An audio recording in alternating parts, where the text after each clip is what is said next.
अस्सलाम वालेकुम स्टूडेंट्स। अब तक हम डेप्रिसिएशन के 4 मेथड्स डिस्कस कर चुके हैं और अब हमारा ये 5वां और लास्ट मेथड है जो आपके कोर्स में शामिल है, that is diminishing balance method, या इसको हम रिड्यूसिंग बैलेंस मेथड भी कहते हैं या फिर हम इसे डिक्लाइनिंग बैलेंस मेथड भी कहते हैं। तो आइए बेटा समझते हैं कि इस मेथड में आपने किस तरह से काम करना है। तो हमारा मेथड क्या है?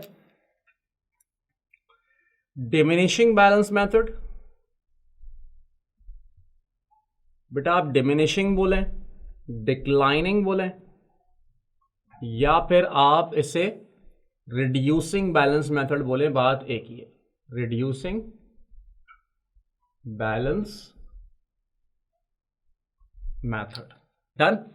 अच्छा, इसमें हमने काम कैसे करना है? देखो बेटा, यहां पर होगा क्या कि आपको इसका एक रेट बता दिया जाएगा। यूं लिखा हुआ मिलेगा 20% diminishing balance method, 50% diminishing balance method, और समटाइम रेट गिवन नहीं होगा, वो रेट आपने खुद फाइंड आउट करना होगा। अगर रेट गिवन हो, पहले हम उससे काम करते हैं और फिर हम ये समझेंगे कि अगर रेट गिवन ना हो तो फिर किस तरह से आप वो रेट फाइंड आउट करेंगे। ठीक है, आ जाओ बेटा, पहले हम बात करते हैं। मैं एक डेटा यहां पर बना लेता हूं अपने पास। सबसे पहले हमारे पास है कॉस्ट। मशीन की जो कॉस्ट है वो है मेरे पास, मान लो बेटा, 1,20,000 रुपए। ठीक है। दूसरा जो है मेरे पास, इसकी सैल्वेज वैल्यू लेट से वो है 20,000, और मुझे कहा जाता है कि मैंने यूज करना है 20% diminishing balance method. 20% diminishing balance method. ठीक है। और मुझे जो इसकी लाइफ बताई जाती है बेटा, वो लाइफ है मेरे पास लेट से 4 ईयर्स, 4 साल इसकी लाइफ है। अच्छा, एक बात यहां पर कुछ बच्चे शायद ये समझते हैं कि हमने यहां पे लाइफ को इग्नोर करना होता है या हमने सैल्वेज वैल्यू को यहां पर इग्नोर करना होता है। तो बेटा इग्नोर नहीं करना, बस यहां पे थोड़ा सा ट्रीटमेंट डिफरेंट है। अगर 4 इयर्स लाइफ है ना, तो आपने इसका डेप्रिसिएशन 4 इयर्स का ही चार्ज करना है। 4 इयर्स से ज्यादा या 4 इयर्स से कम आप चार्ज नहीं करोगे। मतलब ओवरऑल जो मशीन चलेगी वो चलेगी 4 इयर्स। हाँ, अलबत्ता ये जरूर हो सकता है कि आपको क्वेश्चन की रिक्वायरमेंट में ही कहा जाए कि आप फर्स्ट 3 इयर्स का डेप्रिसिएशन निकालें, तो फिर 4 इयर्स का निकालने की जरूरत नहीं है।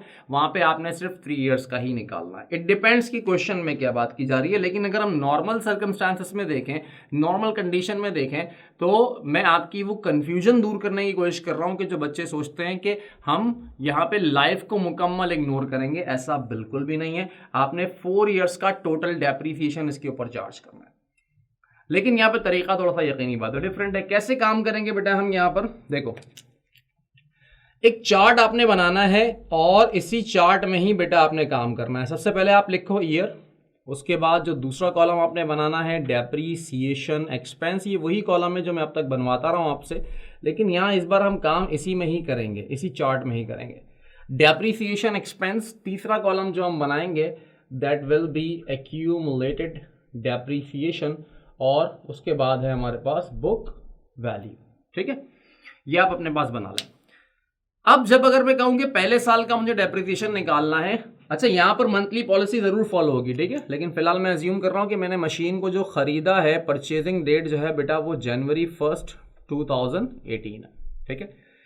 अब मशीन का डेप्रिसिएशन पहले साल का कब निकाला जाएगा? ये हम निकालेंगे December 31, 2018, चूंकि यहां पर जाकर हमारा ये ईयर कंप्लीट होगा, पहला साल। ठीक है, तो यहां पर हम निकालेंगे बेटा पहला डेप्रिसिएशन। ऊपर हम एक दफा लिख देते हैं December 31, बार बार नहीं लिखेंगे, और उसके बाद 2018। बेटा आपने करना यह है कि डेप्रिसिएशन एक्सपेंस यहां पर जो निकलेगा वो पहले साल आप, ये जो रेट आपको गिवन है, ये जो रेट बेटा आपको गिवन है 20%, पहले साल आप ये रेट अप्लाई करोगे कॉस्ट पे। अगर मैं इसके फॉर्मूले की अगर मैं बात करूं तो होता ये है कि book value multiply by depreciation rate, book value multiply by rate. तो पहले साल जो बुक वैल्यू थी हमारे पास, मशीन की जो बुक वैल्यू थी या हमारे एसेट की जो बुक वैल्यू थी, तो यकीनी बात है बेटा वो बराबर होती है कॉस्ट के।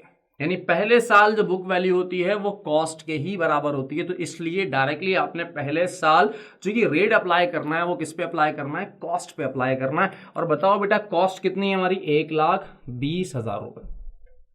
अब मैं इस 1,20,000 का बेटा निकालूंगा 20%, और इसका 1,20,000 का 20% बेटा कितना आएगा यहाँ पर, ये आएगा 24,000। ठीक है, देखो मैंने ये काम जो किया है पूरा डेप्रीसिएशन एक्सपेंस के कॉलम में ही किया है, डेप्रीसिएशन एक्सपेंस के बेटा कॉलम में ही कर रहा हूँ। ये थोड़ा सा बड़ा बनाना है ताकि आप यहाँ पे काम आसानी से कर पाओ। ठीक है, तो ये हो गया बेटा आपके पास डेप्रीसिएशन एक्सपेंस का कॉलम, ये आ गया एक्यूमुलेटेड डेप्रीसिएशन का कॉलम, और फिर है बेटा आपके पास लास्ट में बुक वैल्यू का कॉलम। हम इसको पूरा एक चार्ट की शक्ल दे देते हैं। ठीक है बच्चों, तो ये आपके पास जो पहले साल का 2018 का डेप्रिसिएशन निकल कर आया वो कितना आया, 24,000। ठीक है, अब जो एक्यूमुलेटेड डेप्रिसिएशन आएगा यकीनी बात है वो 24,000 ही आएगा आपके पास, 24,000। यही अमाउंट हम उठाकर लिखते हैं पहले साल एक्यूमुलेटेड डेप्रिसिएशन के अकाउंट में। अच्छा, अब क्या करना है, मुझे बुक वैल्यू फाइंड आउट करनी है। मैं आगे आपको समझाता हूं किस तरह से काम करेंगे। 1,20,000 बेटा इसकी कॉस्ट है। हम जानते हैं कि बुक वैल्यू का जो फॉर्मूला है वो क्या है, कॉस्ट माइनस एक्यूमुलेटेड डेप्रिसिएशन। इसमें भी कंफ्यूजन है बच्चों को, डेप्रिशिएबल कॉस्ट और इस फॉर्मूले में मिक्सअप कर देते हैं। वो देखो बेटा, डेप्रिशिएबल कॉस्ट क्या होता है, कॉस्ट माइनस सैल्वेज वैल्यू। ये क्या है, बुक वैल्यू क्या है, कॉस्ट माइनस एक्यूमुलेटेड डेप्रिसिएशन। ठीक है, तो बेटा ये कितना आएगा हमारे पास, ये आएगा 96,000। ये आ गई बेटा मेरे पास बुक वैल्यू। ये बुक वैल्यू आपने निकाल ली, मतलब पहला साल जब कंप्लीट हो गया तो मेरे पास डेप्रिसिएशन आया 24,000। यकीनी बात है एक्यूमुलेटेड डेप्रिसिएशन भी कितना आएगा, 24,000, और मेरी जो बुक वैल्यू आएगी वो कैसे आएगी, कॉस्ट में से एक्यूमुलेटेड डेप्रिसिएशन माइनस करके आएगी, तो मेरे पास 96,000 आ गई। अब देखो जब मैं नेक्स्ट ईयर पे जाऊंगा, अगेन December 31, लेकिन ईयर कौन सा होगा, 2019 का ईयर होगा। और यहां पर अब जो मैं डेप्रिसिएशन बेटा फाइंड आउट करूंगा उसका तरीका क्या होगा कि मैं 96,000 जो मेरी बुक वैल्यू थी, 96,000 जो मेरी बुक वैल्यू थी उसके ऊपर ये रेट अप्लाई किया जाएगा। बेटा ये ख्याल रखना आप इस बात का। पहले क्या था, पहले हमने ये रेट अप्लाई किया था डायरेक्टली किसके ऊपर, कॉस्ट के ऊपर, क्योंकि हमारी बुक वैल्यू कितनी थी, कॉस्ट के बराबर थी। लेकिन अब जब पहला साल कंप्लीट हो गया था तो बुक वैल्यू कितनी थी हमारी, 96,000। तो उस बुक वैल्यू के ऊपर आपने ये रेट अप्लाई करना है। और 20% अगर मैं इसका निकालूं तो ये होगा 9,600, 9,918, 19,200 बेटा, 19,200, 19,200 बेटा आ गया आपके पास ये डेप्रीसिएशन एक्सपेंस। कौन से ईयर का, 2019 का। जरा याद करो, स्ट्रेट लाइन मेथड में क्या होता था सर, सेम डेप्रिसिएशन आता था। Sum of the year digit method में क्या होता था सर, डेप्रिसिएशन पहले साल का सबसे ज्यादा, फिर उसको कम करते जाते थे, लेकिन दोनों के दरम्यान में रेट कैसा होता था, सेम। यहां पर भी क्या हो रहा है, डिमिनिशिंग में क्या हो रहा है कि सर पहले साल डेप्रिसिएशन सबसे ज्यादा आएगा, फिर उसके बाद वो डेप्रिसिएशन क्या होता जाएगा, कम होता जाएगा। इसी बुनियाद पर इसका नाम क्या है, डिमिनिशिंग या डिक्लाइनिंग। डिमिनिश का मतलब क्या होता है, कम होना।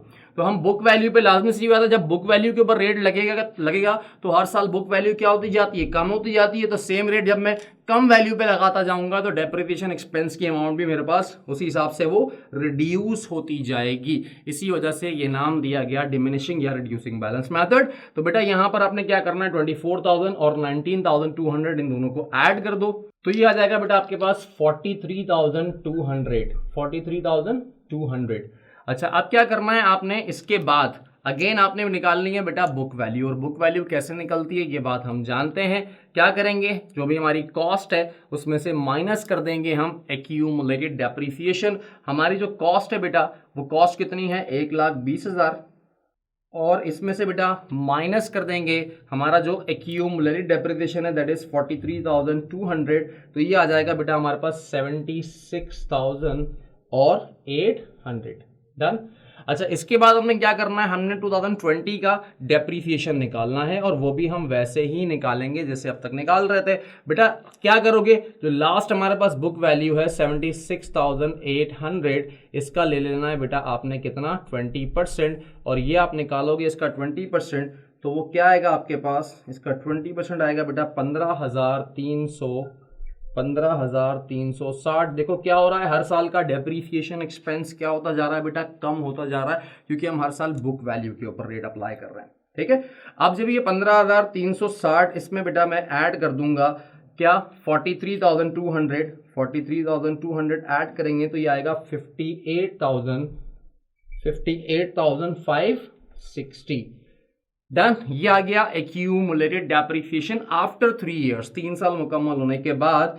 और फाइनली मुझे क्या करना है, कॉस्ट में से इस अमाउंट को माइनस करना है। और बेटा मेरी कॉस्ट कितनी है, 1,20,000। तो माइनस करने के बाद मेरे पास जो बुक वैल्यू आएगी दैट विल बी 61,440। ये आ गई मेरे पास बुक वैल्यू। अब जो ये चौथे साल का काम है ना बेटा, इसको जरा ध्यान से समझना आपने। चौथा साल क्यों ध्यान से समझने को बोल रहा हूं, क्योंकि चौथा साल बेटा आखिरी साल है। आमतौर पे एग्जाम में क्वेश्चन इस तरह से नहीं आता कि आपसे चारों सालों का डेप्रिसिएशन मांगे, लेकिन अगर आ गया तो फिर क्या करोगे। और शायद एक आध दफा लास्ट एग्जाम से मैंने देखा है किसी पास पेपर में कि वो पूछा भी है, उसने कहा कि सारे ईयर्स का डेप्रिसिएशन निकालो, तो फिर वहां फंस जाओगे। इसलिए इस बात को ध्यान से समझना। आखिरी साल क्या है बेटा हमारा, 2021 का। 2021 हमारा आखिरी साल है, ठीक है। अब क्या मैं इस मशीन को 4 साल से ज्यादा इस्तेमाल कर सकता हूं? सर नहीं कर सकते। जो मैं आपसे शुरू में कह रहा था कि बच्चे समझते हैं शायद लाइफ को हमें करना है इग्नोर, तो ऐसा नहीं है बेटा। आपने 4 साल अगर मशीन की लाइफ है तो आपने 4 साल का ही डेप्रिसिएशन टोटल उसके ऊपर रिकॉर्ड करना है। तो अब मसला ये है कि 5वें साल में अगर इसका 61,440 जो है मेरे पास, देखो अगर मैं उसी प्रोसीजर से चलूं जिस तरह अभी ऊपर करते हुए आ रहे हैं हम, 61,440 का अगर मैं निकालूं 20% तो ये आता है 12,288 रुपये। 12,288 रुपये। और वो अगर मैं इसके अंदर ऐड करूंगा तो मेरे पास, जरा याद करो जो मैंने कहा था कि हमेशा एक्यूमुलेटेड डेप्रिसिएशन आखिरी साल का किसके बराबर होना चाहिए, वो डेप्रिशिएबल कॉस्ट के बराबर होना चाहिए, जो कि नहीं होगा यहाँ पर डेप्रिशिएबल कॉस्ट क्या है बेटा, अगर निकालो तुम तो 1,20,000 माइनस 20,000 कितना बचेगा, 1 लाख। तो 1 लाख नहीं आएगा मेरे पास, एक्यूमुलेटेड डेप्रिसिएशन में 1 लाख नहीं आएगा। वो कितना आएगा मैं करके बताता हूँ। 12,288 में अगर मैं ऐड करता हूँ 58,560 तो ये बेटा ये आएगा 70,848। तो सर ये तो गलत हो गया। बिल्कुल गलत हो गया। आपने क्या करना है बेटा, यहां पर जितना भी बचा है उस उस सेल्वेज वैल्यू को छोड़ के जो भी बुक वैल्यू में बचा हुआ है वो पूरा का पूरा तुम डेप्रिसिएशन एक्सपेंस चार्ज कर दोगे। कैसे, ये देखो लास्ट में क्या है मेरे पास बुक वैल्यू 61,440। इसमें से स्ट्रेट अवे माइनस कर दो, क्या माइनस कर दो, जो भी तुम्हारी सेल्वेज वैल्यू है। बेटा सेल्वेज वैल्यू कितनी है हमारे पास, 20,000। जो बचेगा वो तुम्हारा डेप्रिसिएशन एक्सपेंस कहलाएगा। आखिरी ईयर में ये काम करना है। अगर वो 3 साल का डेप्रिसिएशन बोलता है एग्जाम में तो तुम यहां तक काम करते और ऐसे ही करते बस खत्म हो जाता है यहां पर, ठीक है। लेकिन चूंकि उसने तुमसे कहा है कि तुमने क्या करना है, 4 सालों का निकालना है, तो फिर तुम्हें आखिरी साल का डेप्रिसिएशन हमेशा ऐसे ही निकालना पड़ेगा। अगर तुम ये माइनस करते हो तो ये आएगा 41,440। इसका मतलब क्या हुआ कि मुझे जो लास्ट ईयर का डेप्रिसिएशन एक्सपेंस चार्ज करना है वो कितना है, वो 41,440 है। अब जमा करो, अब 58,560 में ये 41,440 जमा करो तो ये बराबर आएगा 1 लाख के ही, जो कि तुम्हारी डेप्रिशिएबल कॉस्ट है, जो मैं पहले दिन से आपसे एक बात कर रहा हूँ। 58,560 इसमें बेटा आप ऐड करोगे 41,440, यू विल गेट 100,000, यानी 1 लाख आ गया तुम्हारे पास एक्यूमुलेटेड डेप्रिसिएशन। और यकीनी बात है अब जब कॉस्ट में से इसको माइनस करोगे तो बुक वैल्यू भी किसके बराबर आएगी सर, वो सेल्वेज वैल्यू के बराबर आएगी, ठीक है। अब यहां पर जो मैंने आपको समझानी थी बेटा बात, वो उम्मीद है कि आपको समझ में आ गई होगी कि यहां पर ये काम आपने कैसे करना डेप्रिसिएशन एक्सपेंस निकालते हुए। देखो बेटा अगर यहां मंथली पॉलिसी की बात होती, अगर वो कहता कि मैंने मशीन को कहीं अक्टूबर में ख़रीदा है, सितंबर में ख़रीदा है, जुलाई की 1 तारीख पे ख़रीदा, तो उसी के हिसाब से हम इसके आगे रेट वो अप्लाई कर देते। मतलब अगर अक्टूबर 1 पे मैंने ख़रीदा होता इस मशीन को तो पहले साल का डेप्रिसिएशन कैसे निकलता, 20% तो निकलता ही निकलता, साथ में मैं मल्टीप्लाई करता है इसको, किससे मल्टीप्लाई करता, 3/12 से। वो काम बेटा आपने वैसे ही करना है। देखो मंथ वाइज डेप्रिसिएशन कहाँ कहाँ निकलता है और कहाँ नहीं निकलता। देखो कौन कौन से मेथड में, स्ट्रेट लाइन मेथड में मंथ वाइज डेप्रिसिएशन निकालोगे, sum of the years digit method में मंथ वाइज डेप्रिसिएशन निकालोगे, इसी तरीके से डिमिनिशिंग बैलेंस मेथड में मंथ वाइज डेप्रिसिएशन निकालोगे। लेकिन वर्किंग आवर्स मेथड में और हमारा जो दूसरा है प्रोडक्शन मेथड, इन दो मेथड्स में आप डेट्स को करोगे इग्नोर। आपने नहीं देखना है कि भाई 3 महीने पहले खरीदी थी मशीन, 6 महीने पहले खरीदी थी मशीन। आपने बस ये देखना है कि कितने घंटे इस्तेमाल हुई वर्किंग आवर्स मेथड में, और प्रोडक्शन मेथड में ये देखना है कि कितने यूनिट्स हमने बनाए, उसके हिसाब से हमने डेप्रिसिएशन प्रोवाइड करना है। ठीक है। अच्छा, अब यहाँ पर समटाइम ऐसा होता है कि बेटा आपको ये जो रेट है, जो रेट मैंने यहाँ पर लिखा है 20%, समटाइम्स आपको ये रेट गिवन नहीं होता, तो फिर आप ये रेट कैसे फाइंड आउट करोगे? ये रेट फाइंड आउट करने के बेटा काफी सारे तरीके हैं, लेकिन जो सब में बेहतर तरीका है मैं आपको वो बता रहा हूं। देखो बेटा, आपने करना क्या है, डेप्रिसिएशन का जो रेट निकलेगा डिमिनिशिंग में अगर गिवन ना हो, आपने क्या करना है, 1 माइनस ऊपर आप लिखोगे सैल्वेज वैल्यू।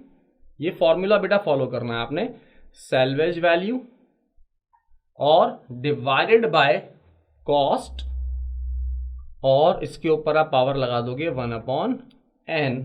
ठीक है, 1/n। n क्या है यहाँ पर, n है बेटा आपके पास number of years, number of years. ठीक है, अगर मैं इसी सवाल को देखूं, अच्छा यहाँ पर एग्जैक्टली 20% नहीं आएगा क्योंकि ये सब एज्यूम किया था मैंने। अब मैं अगर यहाँ पर देखूं तो क्या होगा, रेट कैसे निकालूंगा बेटा मैं, यहाँ होगा 1 माइनस, और सैल्वेज वैल्यू कितनी है मेरे पास, यहाँ पे सैल्वेज वैल्यू बेटा 20,000, तो ये हम लेंगे 20,000।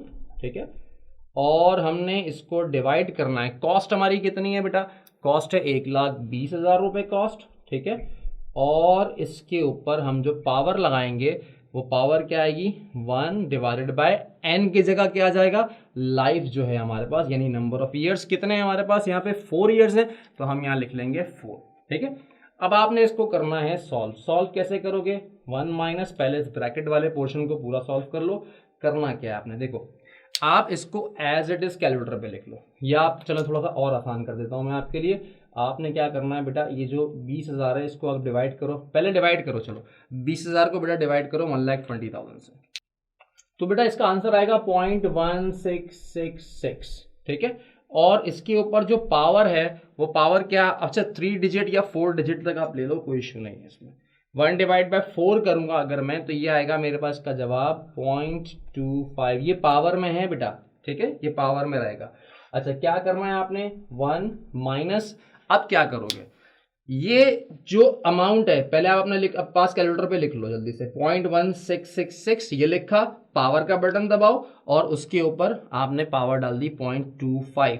ठीक है, ये आप निकालो जल्दी से, तो बेटा आपके पास जो आंसर आएगा वो आएगा यहां पर 0.6389।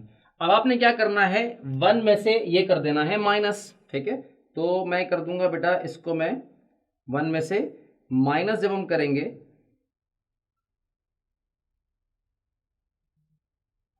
तो ये आएगा बेटा हमारे पास, इसका जो जवाब आएगा वो आएगा 0.3610। ठीक है, अच्छा अब ये 0.3610 जो है, अब लाजमी सी बात है ये परसेंटेज में तो नहीं आ रहा, तो जब कभी भी आपको डेसिमल से परसेंटेज में जाना होता है तो आप क्या करोगे बेटा, इसको मल्टीप्लाई कर दोगे किससे, 100 से, यानी मल्टीप्लाई बाय 100 करोगे तो ये आपको मिलेगा 36.1%, और आप इसको 36% भी सिर्फ लिख सकते हो, इट्स ओके। अच्छा, आमतौर पे बीकॉम में बच्चे इस फॉर्मूले से नहीं करते काम, बीकॉम के टीचर्स भी इस फॉर्मूले से काम नहीं करवाते, तो बेटा आप लोग ये फॉर्मूला यूज करोगे, ये हाईली रिकमेंडेड फॉर्मूला है, आपने ये फॉर्मूला ही एग्जैक्टली इस काम को करने के लिए है, लेकिन कुछ इसके ऑल्टरनेटिव्स भी हम यहाँ पर यूज करते हैं। तो बेटा आप यूज कर सकते हो 100 डिवाइडेड बाय लाइफ, ये भी यूज कर सकते हो, या कुछ टीचर्स इसको लिखवाते हैं 200 डिवाइडेड बाय लाइफ। मतलब ये सब एक्सेप्टेबल है, ये सब एक्सेप्टेबल है, मतलब कि कराची यूनिवर्सिटी के जो एग्जामिनर है वो इसको भी एक्सेप्ट कर लेता है, वो इसको भी एक्सेप्ट कर लेता है, और ये तो है ही परफेक्ट फॉर्मूला, सही फॉर्मूला यही है। मैं आपसे अल्टीमेट ये कहूंगा कि बेटा रेट अगर गिवन ना हो तो आप इन चक्करों में ना ही पढ़ो तो बेहतर है, आप यही फॉर्मूले को यूज करते हुए आप निकाल लो क्या चीज निकाल लो, यहाँ पर बेटा आप इसका रेट निकाल लो। ठीक है, तो उम्मीद है बेटा आपको डिमिनिशिंग बैलेंस मेथड जो है वो समझ में आ गया होगा। नेक्स्ट वीडियो में हम इंशाल्लाह बात करेंगे। अच्छा, अब मैं लेकर जा रहा हूं आपको journal adjusting and closing entries की तरफ। तो एंट्रीज समझेंगे और एंट्रीज के बाद फिर हम जाएंगे इसके मुख्तलिफ केसेस की तरफ, जिसमें डिस्पोजल के केसेस हैं हमारे पास, सेल, एक्सचेंज और डिस्कार्ड कर देना, फिर एक्स्ट्रा ऑर्डिनरी रिपेयर, काफ़ी कुछ और भी है इसमें हमने पढ़ना है। बहुत बड़ा चैप्टर है और काफ़ी इंटरेस्टिंग चैप्टर है हमारे लिए, ठीक है। तो बेटा मिलते हैं आपसे नेक्स्ट वीडियो में। अल्लाह हाफिज़।